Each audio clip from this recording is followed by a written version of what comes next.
नागपंचमी. नागपंचमीच्या निमित्तान आम्ही पातोळी करतात. पातोळी करपाच्या खातीर आमका तांदळाचे पीठ, हळदीचो खोलो आणि गोड लागता. ह्यो हळदीचो खोलो, या हळदीच्या खोल्यात आम्ही तांदळाचे पीठ टाकतात.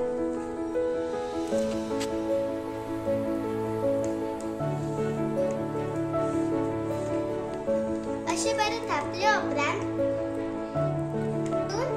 गोड आणि चून घालपाचे.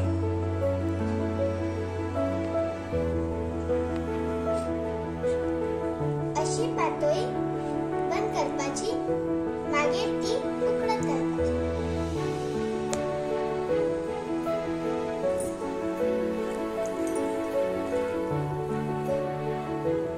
अशी पातोळी बंद केल्या उपरांत आम्ही कुकरात घालतात.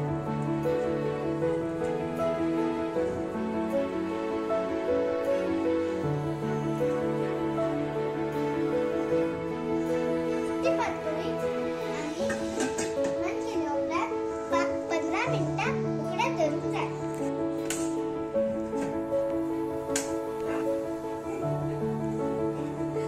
पातोळी आता उकळलेली आसा. आता ही रेडी आसा. अशी 5 पातोळे आम्ही नैवेद्य म्हणून दाखयतात.